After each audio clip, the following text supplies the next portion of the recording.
Praise the Lord. Hallelujah. எனக்கு அன்பான தேவனுடைய பிள்ளைகளே, இந்த நாளில் மீண்டும் உங்களை சந்திப்பதில் கிறிஸ்துவுக்குள் மகிழ்ச்சி அடைகிறேன். ஆண்டவர் உங்களை ஆசீர்வதிப்பாராக. நான் இந்த வீடியோல தொடர்ந்து பேசிட்டு இருக்கிறது தேவனுடைய தோட்டமாகிய ஏதேனில் இருந்த லூசிபர் இழந்த 9 விதமான கற்களை கொண்டு நான் உங்களோடு கூட பேசிக் கொண்டிருக்கிறேன். அதிலே முதலாவது அவன் இழந்தவைகளில், ஆமென், எல்லாம் எடுத்துக்கொள்வோம். எசேக்கியேல் 28ஆம் அதிகாரத்துல 13ல பத்மராகம், புஷ்பராகம், பயரம். இன்றைக்கு 4ஆவதாக படிக பச்சையை பற்றி பார்க்க போகிறோம். கர்த்தர் உங்களை ஆஸ்வதிப்பாராக. இந்த படிகை பச்சை என்பது இயற்கையாக கிடைக்கக்கூடியதுதான். எல்லா கற்களை போல இன்றைக்கு பூமியிலே இயற்கையாக கிடைக்கக்கூடியது. குரோமியம், வெனடியம் போன்ற தனிமங்களால் பச்சை நிறத்தை இவைகள் பெறுகிறது. குரோமியம், வெனடியம் போன்ற பச்சை அந்த விதமான ஒரு மண்களால இந்த படிகை பச்சை பச்சை நிறத்தை பெற்றுக் கொள்ளுகிறது.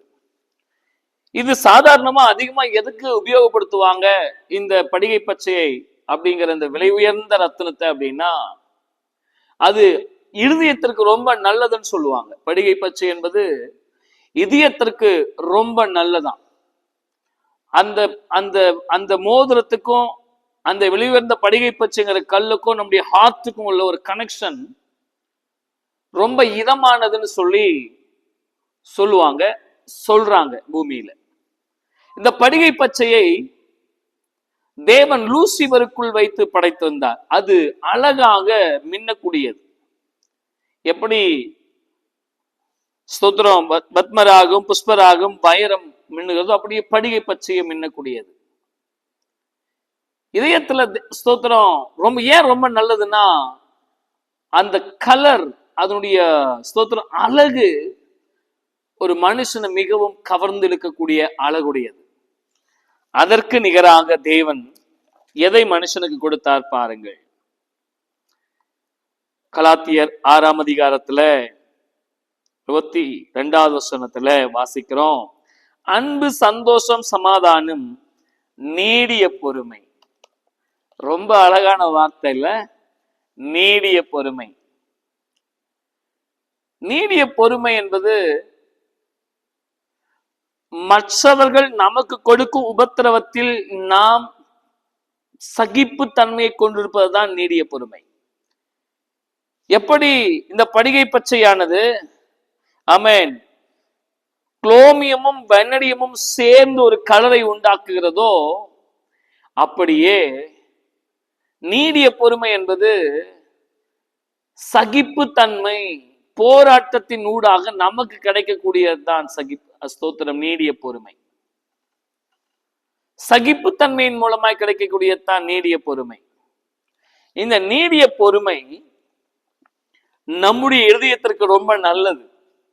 இந்த படிகை பச்சை எப்படி மனுஷனுக்கு நல்லதுன்னு சொல்லி உலகம் சொல்லுதோ, சாத்தான் படிகை பச்சையால் நிறைஞ்சு தேவனுடைய இதயத்தை குளிர பண்ணினானோ லூசிபர், அதுபோல நம்முடைய இதயத்திற்கு நீடிய பொறுமை மிகவும் நல்லது.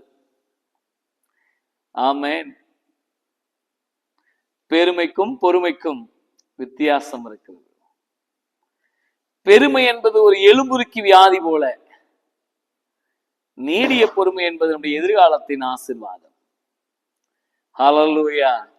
நீடிய பொறுமையோடு வாழ கற்றுக்கொள்ளுங்கள். சாத்தான் அதை இழந்துட்டாங்க. படிகை பச்சை இழந்துட்டான்.